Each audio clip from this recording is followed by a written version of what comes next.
Hi, anyone and everyone. This is Kim, the Humble Hermit, from Come As You Are Oracle. Ooh. Ooh. Ah. I'm going to do the collective for today. Today is Saturday, October 18th, 2025. You may follow me on the Talk the Tube, my blog, or not. Totally up to you. Take what resonates, leave what doesn't. If it doesn't fit, don't make it fit. If some of it fits, God's kiss. We love that for you. Whatever doesn't, leave it on the table for someone else. We don't want you taking on energy that wasn't meant for you. We're going to use the Homegrown Oracle, the Homegrown Oracle by Hattie Thorne. You can find this at hattiethorne.com.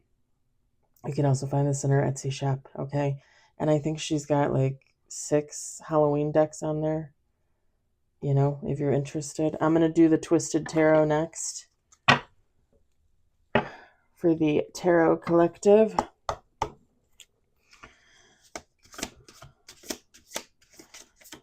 Y'all know I'll probably do Halloween until the end of the year, but you know, it's a way of life. It's not just a holiday. I went into the Walgreens. Yeah, I know. It was supposed to be no big business shopping today, but I had to go into the Walgreens and get some candy for my neighbor who made me dinner. She's gonna bring me lumpia tomorrow. Anyway, I had to go get her some candy. And I was going to buy some candy for some of the guys at work, their kids, because I said I was going to get them candy, but I'm hoping I can get it somewhere else a little bit cheaper. And this lady was in the aisle looking at the little headbands with the little like spiders and little devil ears. She's like, who doesn't love Halloween? And I looked at her and I said, crabby asses? That's who? Crabby asses? Actually, I didn't say that. But I did say like unhappy people or something like that. It's true. How could you not like Halloween, even as an adult? I love seeing little kids dressed up. I love pumpkin. I bought a pumpkin today. This morning, I bought a white pumpkin, a little white pumpkin. We got 3 on the table.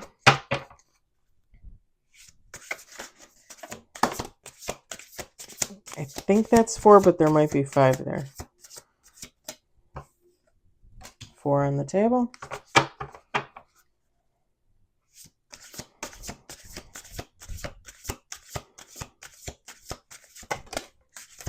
Five on the table.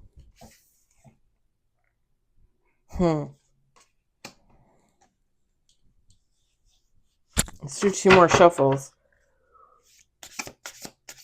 Oh, it's almost 7 o'clock here. I came home and putzed around and messed around, and now I'm regretting it. I fell asleep out on the deck for probably like an hour and a half. Well, probably like a half an hour, but then I putzed around for an hour. We got 6 on the table. 1 more shuffle.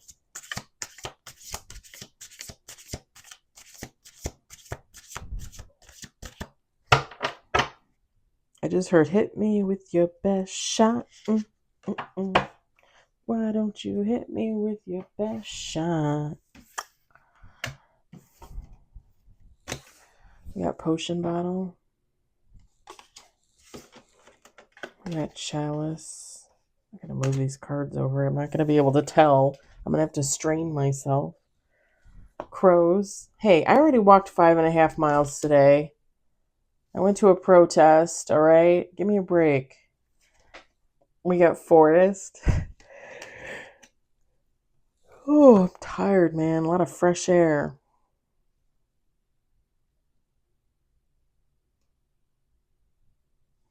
We got clock. We got skull. And bottom of the deck, we've got graveyard. Feminine, masculine, take out resonates. Doesn't matter.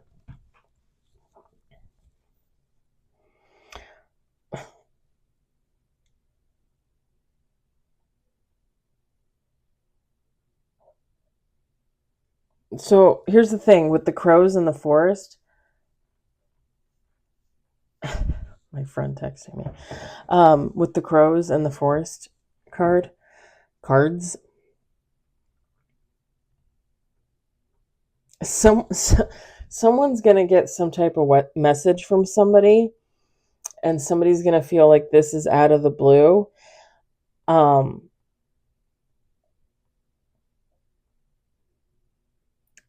but with the clock card, something has shifted for someone. And actually, in actuality, something might have shifted for two people. Okay. If this was like a past, like unfulfilled connection, right? Like let's say you meet somebody and you like each other, but it doesn't go anywhere. It doesn't do anything. You fall out of touch with them, or maybe they move or you move, or like something, something happens. Like life gets in the way. You lose the connection for whatever reason. Like this is coming back around. This is coming back around.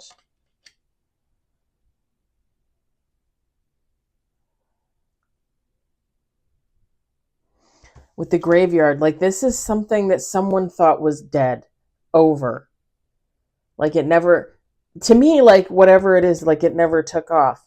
But like if this resonates for you, you might have thought like, oh, okay, like I'm never going to see this person again. Or it's been like 20 years. Like what are the odds that I run into you at the gas station or the grocery store? Like it is something about like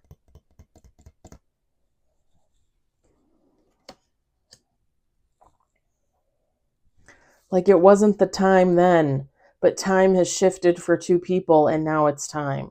It's like this is two people coming together.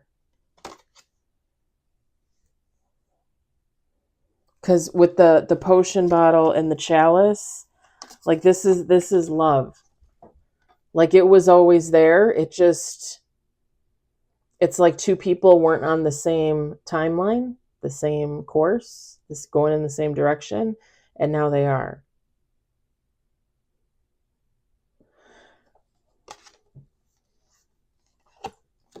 And it's kind of funny because maybe both people, you and this other person, right? If it resonates, like two people are going to think they're magic. So like just an example, like I meet I run into an old friend, right? That I always had feelings for, but it never took off. So now we start seeing each other. Like they're going to think I'm magic and I'm going to think they're magic. And it gives like not necessarily two opposites, but like if one energy is like calm and restoring, the other energy is like vibrant and fire, right? I mean, kind of opposite, but not really. I don't know how to explain it. Like opposite, but not opposite. Like I guess counterpart, right? Like two puzzle pieces that fit together. Like they were never together and they finally come together. If that makes sense. I hate saying that phrase. Does that make sense? Does it?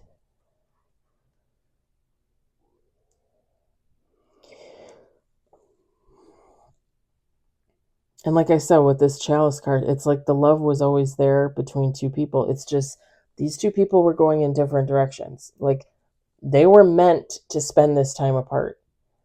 It could even be like this is the Diane Keaton in me. Okay. It could even be like a now older couple that knew each other younger, and they both married separate people and had families, and then whatever happened. And now, like 23, 30 years later, like they come together, like they re meet, and it was that love that was always supposed to be, but it never happened. It kind of like it could, like it kind of gives that vibe. But the thing is I don't want to put an age on it because it could be anybody, right? It could. Like I don't when I do readings, like I don't usually get age. Not usually. But I'm just saying it kind of reminds me of like that kind of feeling. like, oh, I've used this example before too. I've if you subscribe, I've used this example before. Was it was it When Harry Met Sally? Or was it wasn't Sleepless in Seattle, was it? I know it wasn't You've Got Mail. Was it Harry Met Sally? When they show the couples talking about their relationships, but they're like older couples. Like they do the little vignettes within the movie and at the end of the movie, and it's like the older, like real life couples talking about their relationships, and they're like all older. I want to say it was When Harry Met Sally, because there's the one couple, they're an older couple. I got little mosquito bites like everywhere. Or are they spider bites? I don't even know. Um, there's this one couple that talk about how like they were married like twice and then got married a third time, and that was it. They were together, but they got married the third time like when they were in their 60s or their 70s or something. It was really cute. It was really cute, you know? And it's kind of funny because if you were to look at a couple like that and you'd be like, oh, you got married twice and it didn't work out, like why do you keep trying? Like it's not meant to be. But here's the thing. If they're not really in this on the same timeline and they get married and then they get divorced, do their thing, come back together, get married, get divorced, do their thing, and finally that third time, it's almost like when you look at relationships like that, it's almost like those first two times they were never supposed to get married. They were never supposed to be together. They weren't supposed to be together until that third time. Does that make sense? Makes sense to me. Because some people would look at them and be like, oh, you were karmic the first time, the second time. Why would you marry them a third time? It's not going to, you're not going to make it the third time either. And who's to say, like maybe they didn't. I don't know. I don't know the story. But if you really look at it and you think about it, like in my mind, when I look at it, they probably weren't supposed to be together the first and the second time, but the third time, yes. So kind of like the opposite of this. Whereas this, they weren't supposed to be together that first time. They went off and did their own things. Now they're coming back together. Now they're supposed to be together. Where is it? With the crow's card, it says omen, messenger, fated. It's fate. It's fate, my friends.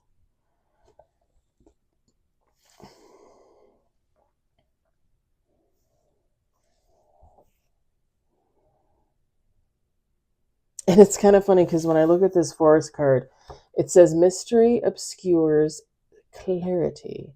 When these two people come together, if this is you and another person, or not, right? If when these two people come together, it's gonna feel like like I said, it's gonna feel like out of nowhere. It would be like I've talked about this before too. If you subscribe, when I was a little kid, my first boyfriend, I think I was like 6. I don't even know. 5? I don't know how old I was when I had my first boyfriend, but his name was Ricky Miller, and he was the cutest little guy. And he gave me a cute little ring and a little box, which I had for forever. And I'm pretty sure when I got divorced, like, and I moved into my condo, I went through a bunch of stuff. And I think I kind of threw it out with a bunch of stuff that I just decided I wasn't going to keep. And I might have donated it actually. But yeah, I think I might have like let it go and didn't even realize.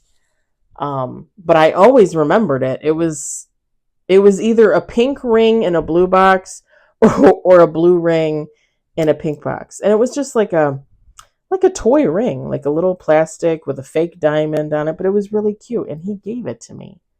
And he was a really sweet kid. And I used to have pictures of him, and I'm sure I still have them somewhere, or maybe my parents have them. I would have to ask. But I had a picture of him like in his room that he sent to me. And then I had a picture of his room, and I just remember there was like a Lego set on one of the shelves. And when I was older, I would look at it and I'd be like, damn him for having that cool Lego set.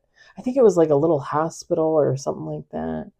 It was like a really old, like from the 80s Lego set. And I always used to look at it and be like, oh, I wish I had that Lego set. But yeah, I had a picture of him. Anyway, it would be like me going out to the gas station here on the other side of the street where I always go, right? Because I've lived here almost 3 years now, and run into him. And then the two of us be like, wait, you, are you, are you?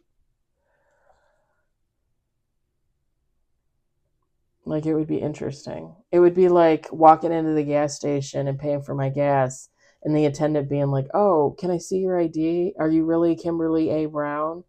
And the guy standing next to me turning around and being like, Kimberly Brown? He's like, my first girlfriend's name was Kimberly Brown. And me turning to them and being like, Ricky? And then Ricky being like, yeah. It kind of gives off like one of those,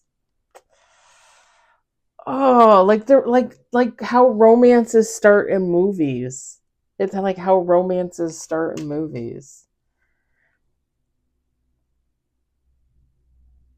Cuz it's like with the chalice card, it says love lies waiting. It's like this has been waiting. Like this has been waiting in the wings to happen, and God's finally like, "Okay, it's time. Like, well, let's make this happen." And God and the angels and your ancestors and your dearly departed loved ones, like they just work their asses off to make this moment in time happen. Okay, I'm starting to cry, y'all. I'm starting to cry. I think it's the nostalgia over Ricky Miller. I'm not going to lie. He's a little cutie too.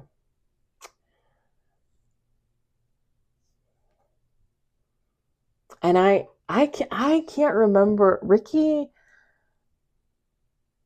Okay, I mean, I was a little kid, y'all, so don't hate me for saying this, but I want to say he was either like half white, half Hispanic, or half black and half white. I cannot remember. He was a darker complexion, like a brown, like a brown. Like to me he always looked like he was tan as a little kid. Like he always looked tan.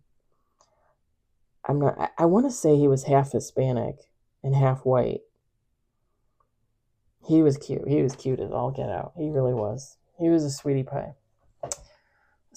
I hope some lady or man got lucky out there. I mean, they didn't get lucky. I mean, they did, but they're blessed. I don't believe in luck. But yeah, like whatever this is, it's like it was waiting to happen. Like God, put, like, how like I always say, like, oh, I put it in a box and I put it on the shelf and then I close and I lock the door and I leave it in there. It's like God put this relationship in a box and put it in the closet and closed the door and said, okay, 5 years, 10 years, 15 years, 20 years, I'm coming back and I'm releasing this. And we're going to see what happens.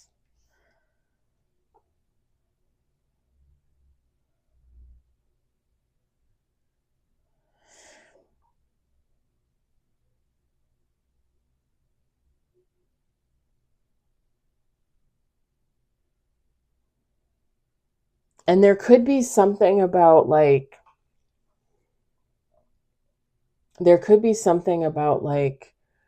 two people like going through like these two people, right? Okay, just an example. I'll just example it. So like me and Ricky, right? We meet at the gas station. We start talking. We exchange phone numbers. Maybe we go out to dinner to get reacquainted. We both find out like we both went through divorces at the same time. We both got new jobs at the same time. It's almost like parallel lives because it wasn't time for us to be together, but we both lived like the same type of things. And then when we do get together, we realize that, right? Like, oh, I got divorced that year. No, I got divorced that year. When did you switch jobs? Oh, no, I switched my job that year. It's like realizing like you went through the same things. Okay. There is also the possibility of two people like getting reacquainted and meeting and there being like some type of obstacle, like maybe one of them is like just getting ready to leave a relationship, or just got into a relationship, and then these two people meet and they're like, well, wait, like, and the person that just got in the relationship was like, oh shit, like if I had waited like, a month, like what the fuck, this, you know what I mean? It kind of gives that energy of like one of the people realizing that they made a mistake, like they jumped the gun a little too early. I mean, they wouldn't have felt like that at the time, right? Because, they meet somebody else, they think like, oh, they're great, like let me date this person. And then their soulmate comes in and it's like, oh shit. Like I got to get rid of Becky or Bob here.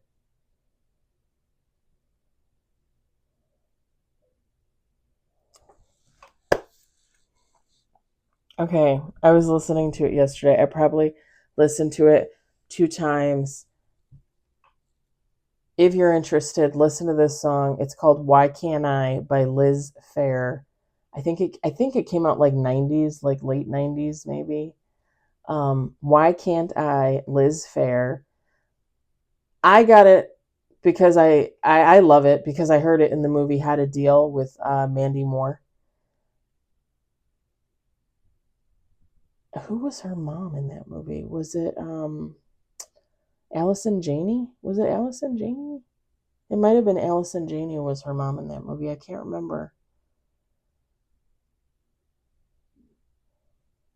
Anyway, Why Can't I by Liz Phair.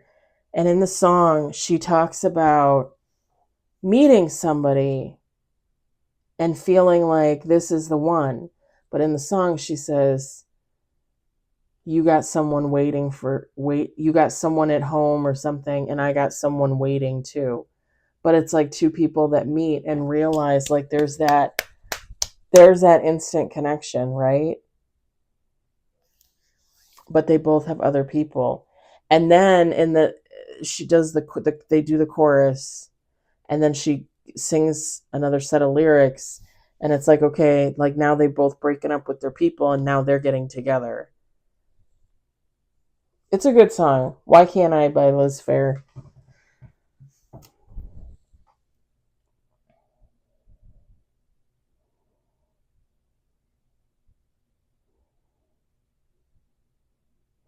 And the thing that sucks about that kind of situation, right, is whoever the person is that you leave to go be with your soulmate, that person unfortunately looks at you, or the other person, as the karmic, because in reality they are.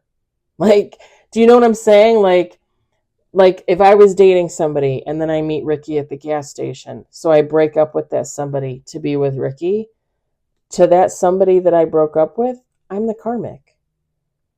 Like I cheated on them, I left them, I fell in love with somebody else, I'm the karmic. That's what kind of sucks about that situation. The thing is I've said this before, we're all karmics to somebody. Like I've been like I was technically my ex-husband's karmic, right? I wanted the separation, I wanted the divorce. I've told you guys before, when we were together, I cheated on him. I was already looking for other people, I was talking to people online. I didn't sleep with anybody until after we were separated, but that wasn't wise either for me. But like I was already talking to people, like and to me that's cheating. Some people would say it's not. To me it's cheating. I was a karmic to him. So it would be like, me going towards Ricky, ditching the other person, and the other person looking at me as karmic. That's the only kind of thing that sucks about that. The thing is in the overall scheme of things, you know, that's their lesson to learn, if that makes sense, unfortunately. I mean, when you meet your soulmate and like you got to go after that. You got to get your tushy in motion and get going on that, cuz I mean, why would you let your soulmate go? Why would you do that? Just my opinion. However heartbreaking that whole situation might be, like, seriously. All right, I think I'm going to leave it there. I hope it resonated for you. I hope you enjoyed it. I hope, if anything, you were entertained. I'll talk to you all later. Bye.